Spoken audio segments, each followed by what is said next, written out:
Then Don Alfredo turned and cried in a high, squeaking voice, "Attention! Attention!" The people in the room stopped talking. Juanito recognized some of them.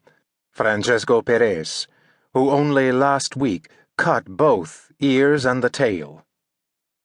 Manolo Lombardini, the idol of the season, the great Garcia, who never smiled and never left a ring without a smear of blood across his thighs. "You've heard me talk of my new discovery," said Don Alfredo. "Well, here he is, Juan Galvez."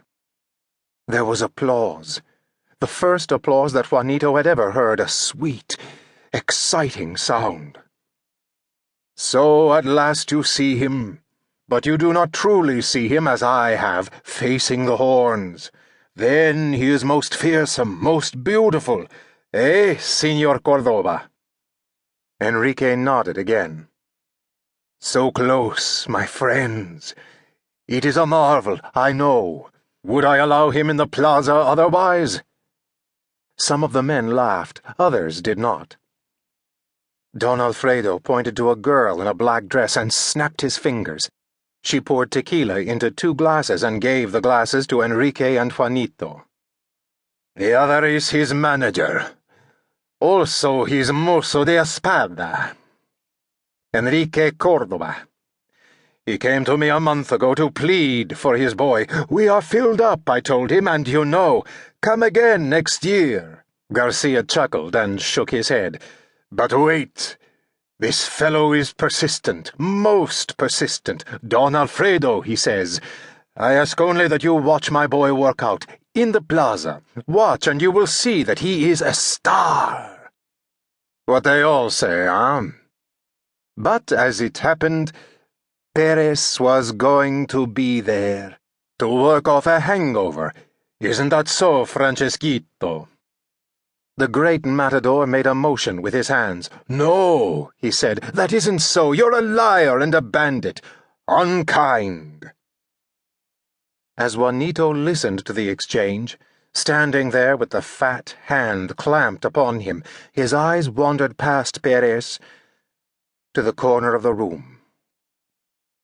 A woman was there, a young woman, in a bright red dress of velvet which showed off her smooth skin and her high, large breasts. She was staring. "Like all toreros," roared Don Alfredo, "an eye for beauty. Hey!" The woman walked toward them, slowly, her hips moving beneath the velvet dress. "This," said the impresario, "is Andrea. I think she has noticed you, Galvez." With a grunt, Enrique moved away.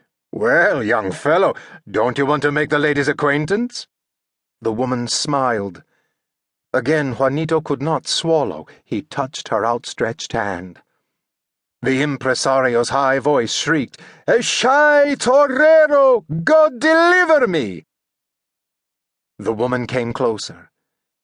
"I am happy to meet you at last, Signor Galvez," she said. "Yes, but you will be happier tomorrow night, for then he'll be the talk of Mexico." Juanito imitated her motions with the glass. The tequila was like fire in his throat. It made his eyes water. "He weeps at the thought," cried Garcia solemnly. "It shows he is sensitive," answered the impresario. "Listen, everybody. I'm not through with the introduction. Where was I?" "Robbing a blind grandmother," said Perez. "You were forced to kick her senseless." "Quiet! Now listen. We had access to a novillo. Small but dangerous, right, Francesquito?" "Always," said Perez. "When you were through, remember, I saw this Cordova. How he got through the guards, I could not guess. Anyway, 'Let my boy show you,' he cried. 'Only watch him for a few minutes.' I demurred. 'Suicide,' I told him, but like I said, he is persistent. To shut him